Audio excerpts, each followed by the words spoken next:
সেদিনকার মতো তে বাড়ি চলে যায়। বেগম তাকে তার বাড়ির সামনে ছেড়ে দিয়ে ফিরে আসছিল। ফাঁকা রাস্তায় হঠাৎ তার উপর কেউ গুলি করে। সে বুঝতে পারছে না গুলি কোত্থেকে আসছে, কিন্তু কোনো মতে সে বেঁচে যায়। আজকে তের জঙ্কুককে খুব মনে পড়ছিল, তাই সে ছাদে একাই বসেছিল। তের বাড়িটা বিশাল বড়, বিশাল বড় মানে বিশাল বড়। তের দাদু ছিল জমিদার, নিজের বিশাল সম্পত্তির মাঝে একটা ছোট্ট প্রাসাদ তৈরি করেছিল। বাড়িটির সামনে পেছনে 2.5 বিঘা করে জমি বাদ রেখে তারপর পাঁচিল তুলেছিল। পাঁচিলটি 10 ফুট উঁচু। বাড়িটির ভেতরে গেলে মনে হবে যেন এক অন্য জগৎ, আর এই জগতের রাজকুমারী এক ভিন্ন জগতের দুষ্টু রাজকুমারকে ভালোবেসে ফেলেছে। তাই বিষণ্ণ হয়ে মাঝরাতে ঘুমাতে এলো, কিন্তু তার ঠোঁটে একটা কিছু স্পর্শ পেয়ে তে তাকে আঁকড়ে ধরলো। আমি জানি তুমি জঙ্কুক, আমি চোখ খুলবো না, তোমাকে ছাড়বো না, দেখি কেমন করে পালাও। জঙ্কুকের আর কিছুই করার সাধ্য নেই। আজকে ভীষণ ভাবে তাকে জড়িয়ে ধরে ঘুমাতে ইচ্ছে করলো, তাই সে শক্ত করে তাকে জড়িয়ে ধরলো। জঙ্কুকের শক্ত আলিঙ্গনে তের কষ্ট হয়, কিন্তু তাও সে তাকে জড়িয়ে ধরলো, ছাড়লো না। রাত প্রায় শেষের দিকে, তাই জঙ্কুক একটু ক্লোরোফর্ম ছড়িয়ে দিয়ে তের হাত থেকে নিজেকে ছাড়িয়ে নিল। মনে পাথর রেখে কোলবালিশটা তের কাছে জড়িয়ে দিয়ে বলে, আমার থেকে এই কোলবালিশটার কপাল ভালো। ভোর রাতে যখন জঙ্কুক বাড়ি ফিরলো, দেখে সবাই জেগে আছে।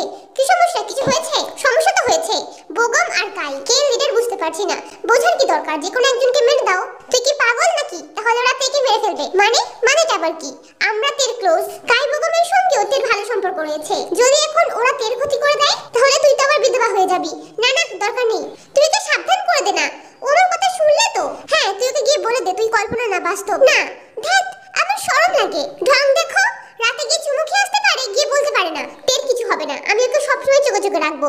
এখন যাও তো, আমার ঘুম পাচ্ছে। পেরিয়ে যায় 1 সপ্তাহ। তে কলেজ যায় না, বেগমের মুখোমুখি হতে হবে এই ভয়ে। কিন্তু যার জন্য তে কলেজ ছুটি করছে, সেই বেগম তের বাড়ির সামনে চলে আসে। ফোন করে বলে, তে আমি তোমার বাড়ির সামনে দাঁড়িয়ে আছি, চলো বাইরে এসো। বাধ্য হয়ে থেকে বেরিয়ে আসতে হয়। তার একটা ক্যাফেতে মিট করে। তাদেরকে দেখে যে একজোড়া চোখ রাগে লাল হয়ে যাচ্ছে, এটাতে বুঝলো না।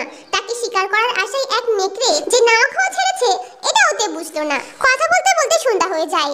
অন্ধকারের জন্য বেগম তাকে বাড়ির পথে একটু এগিয়ে দিতে আসে, কিন্তু যখন সে লক্ষ্য করে রাস্তা পুরো ফাঁকা, তখন সে তেকে এগিয়ে দিয়ে একটু পিছিয়ে যায়।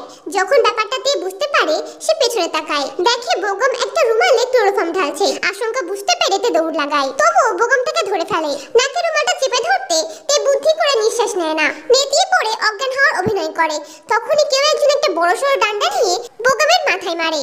সঙ্গে সঙ্গে বেগম সেখানে অজ্ঞান হয়ে পড়ে যায়। তে দেখে জঙ্কুক বৃষ্টি এরকম গালাগালি করতে করতে বেগমকে প্রচন্ড মারছে। রক্তে মাখামাখি হয়ে গেছে সে। জঙ্কুকের এমন রূপ দেখে তে ভয়ে চিল্লে ওঠে, উল্টো দিকে দৌড় লাগায়। বেগমকে ফেলে রেখে এবার জঙ্কুক তের পেছনে দৌড়ায়। একে শীতের রাত, তারপর তেদের বাড়ির রাস্তাটা একদম ফাঁকা, একটা কাকপক্ষীও দেখা যাবে না। আবার শীতবস্ত্রের ভারেতে দৌড়তেও পারছে না। অপরদিকে ঝড়ের গতিতে জঙ্কুক তার দিকে এগিয়ে আসছে। এটা দেখেই তে হুমড়ি খেয়ে পড়ে যায়। জঙ্কুক সঙ্গে সঙ্গে এসে তের হাত চেপে ধরে, চিৎকার করে বলে, কোথায় পালাচ্ছিস? ছেড়ে দাও আমাকে, আমি কাউকে বলবো না। বলবি না ভালো কথা, কিন্তু রাস্তাঘাটে পরপুরুষের চোখে চোখ রেখে কথা বলার সাহস পেলি কোত্থেকে?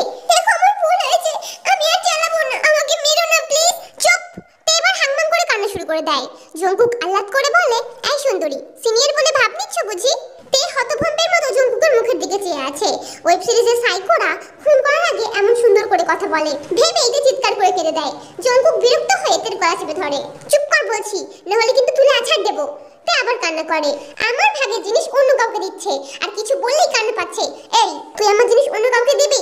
তে কি জিনিস না জেনেই বলে, না কাউকে দেবো না। জঙ্কুক গলা আরো গভীর করে বলে, কাল থেকে সকাল সন্ধ্যে দুপুর নিয়ম করে আমাকে টিজ করবে, আর যদি না করো তাহলে ভালো করেই জানো আমি কি করতে পারি। তে হ্যাঁ সূচক মাথা নাড়ে। জঙ্কুক বলে, যাও এখন বাড়ি যাও, নিজের খেয়াল রাখবে। তে কাঁদতে কাঁদতে মাটি থেকে বেগমের রুমাল তুলে নিয়ে নাকটা মোছে, আর উঠে দাঁড়িয়ে অজ্ঞান হয়ে পড়ে যায়। জঙ্কুক হেসে বলে ওঠে, আল্লাহ, এই মেয়ে তো অজ্ঞান হয়ে যায় কেন? বাসরাতে বেহুশ হয়ে গেলে তো সমস্যা হবে। তের জ্ঞান ফিরতে শুরু করেছে। জ্ঞান ফিরতে কেমন যেন খিদে পাচ্ছে তার। মনে হলো তার সামনে যেন কেউ ঝালঝাল করে চিকেন বানিয়ে রেখে দিয়েছে। সে চোখ বন্ধ করে কামড় বসালো, কিন্তু তা তো চিকেন নয়। সে কামড় বসিয়েছে জঙ্কুকের বুকের এক পাশটা ছোট্ট কিছুতে। জঙ্কুক ব্যথায় আহ করে ওঠে। সে সবেমাত্র তার রক্তমাখা জামাগুলো চেঞ্জ করে উন্মুক্ত বুকে তেকে জড়িয়ে ধরেছিল। কিন্তু মেয়েটা এসব কি করলো? তে চোখ খুলে লজ্জা পেয়ে যায়, আবার ভয় পায়। কিন্তু জঙ্কুক তাকে কিছুই বলল না, বাড়িতে ছেড়ে গেল। কিন্তু বাড়ি ফেরার সময় জঙ্কুকের কেমন খালি খালি লাগছিল। তেকে ছেড়ে আসা তার একদম উচিত হয়নি। তার উপর ডিক্কিতে বেগম অনবরত গাড়ি ঠুকছে। রাগে বাইরে এসে ক্লোরোফর্ম ছড়িয়ে দেয়। 4টে গালি দিয়ে বলে, এরোর বাচ্চা আমার তের দিকে হাত বাড়ায়। তে আমার, শুধুই আমার, বুঝলি? দাঁড়াও বেবি গার্ল, আমি আসছি। তে বাড়ি ফিরে স্নান করেছে। ভয়ে তার অবস্থা শেষ। চুল মুছতে মুছতে বন্ধ করতে আসছিল, কিন্তু হঠাৎ করেই জানলায় জঙ্কুক উদয় হয়। তে চিৎকার করে ওঠে। তের মা বলে, কি রে তে, কি হলো? না না না মা, কিছু হয়নি, হলো বেড়াল। আচ্ছা আমি কি আসবো? না না দরকার নেই, আমি দাঁড়িয়ে দিচ্ছি। এই যাও না। জঙ্কুক তের হাত শক্ত করে ধরে। কি হলো? চল আমার সঙ্গে। কোথায় যাব? যেখানে নিয়ে যাব সেখানে যাবি। না না মা বকবে। তোর মাকে বল হুলো বেড়াল তার মেয়ে নিয়ে গেছে, আর কোনো কথা নয়। তে জঙ্কুকের সঙ্গে যায়। সে জঙ্কুককে বারণ করলেও মরবে, আবার তার সঙ্গে গেলেও মরবে। আর যদি না যায় তাহলে সে প্রেম জ্বালায় মরবে। কি যে একটা জ্বালাই পড়লো তে। কুয়াশা ঘেরা রাত, আর শুধুমাত্র পেঁচার ডাক শোনা যাচ্ছে। কেউ জেগে নেই, সবাই ঘুমাচ্ছে। তের ভয়ে হাত পা ঠান্ডা হয়ে যাচ্ছে। তেকে গাড়ির সামনে বসিয়ে নিজে মুখ লুকিয়েছে তের উষ্ণ পেটে। আঁকড়ে ধরেছে তের মসৃণ পিঠ। তে নিস্তব্ধ হয়ে আছে। ভালো লাগা, খারাপ লাগা, লজ্জা সব মিলেমিশে এক হয়ে যাচ্ছে। এই মুহূর্তে খুব রাগ হচ্ছে তার। প্রথম থেকে জঙ্কুক তাকে ভালোবেসেছিল, তবু কেন তাকে এত কাঁদিয়েছে? তার সুন্দর মুহূর্তগুলোকে কেন কল্পনা করে দিয়েছে? সে তো বিশ্বাস করতে চেয়েছিল এগুলো বাস্তব, কিন্তু জঙ্কুক বলেছে এগুলো কল্পনা, তাই সে বিশ্বাসও করেছে। তাই তে রাগ করে। জঙ্কুক বলে, এই ধনী লঙ্কা, আমার দিকে তাকাও, তুমি রাগ করেছো? তে কথা বলে না। জঙ্কুক বলে, তুমি আমার উপর রাগ করেছো? আচ্ছা রাগ করো, শুধু একটা চুমু খেতে দাও। এক মুহূর্তের জন্য তে সবকিছু ভুলে গিয়ে এগিয়ে আসে জঙ্কুকের উষ্ণ ঠোঁটের উদ্দেশ্যে। তখনই বোগম ডিক্কি থেকে গাড়ি ঢুকে তার উপস্থিতি জানান দেয়। জঙ্কুক রাগে বলে ওঠে, একটু শান্তিও দেয় না। তে তুমি চুমু করো তো আমাকে। এরপর এক স্তব্ধ নিঃশ্বাস, চঞ্চল হৃদয়ের কম্পন, গাঢ় হয়ে আসা নিঃশ্বাসের তীব্র আঘাত, উষ্ণ ঠোঁটের স্পর্শে ছিন্ন ভিন্ন হয়ে যাওয়া দুটো মন। প্রচন্ড রকম শীত করছে তের, তাই সে জঙ্কুককে এক প্রকার আঁকড়ে ধরল। জঙ্কুকেরও যে কি হলো, তার কাছে জঙ্কুকের নরম ঠোঁট মধুর থেকেও মিষ্টি লাগছে। কেন নেশা করাচ্ছিস জান? আমি রোজ চাইলে দিতে পারবি? রোজ কোথায় পাবে? পাবো, তোমার সবটা আমার চাই। মুখটা একটু উঁচু করো, আমি তোমাকে অনেক বেশি আদর করি। বোগম আবার গাড়ির ডিক্কি ঠোকে।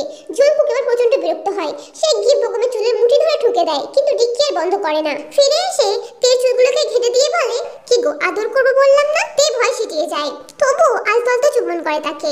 সব শেষে তে বলে, আমাকে আর মারবে না তো? কেন, মার খাওয়ার কাজ করেছো তুমি? না, কিন্তু আমরা যে এগুলো করলাম। আমি তোমাকে ভালোবাসি তে, রোজ এমন করে আদর করলে আমি আর মারবো না। ধ্যাত, বাড়ি যাবো, মা খুঁজবে। খুঁজুক, আমার সামনে চুপটি করে বসো তো, আমি তোমাকে দেখি। এদের কথার মাঝখানে কখন যে বোকাম পালিয়ে গেছে কেউ খুঁজে পায় না।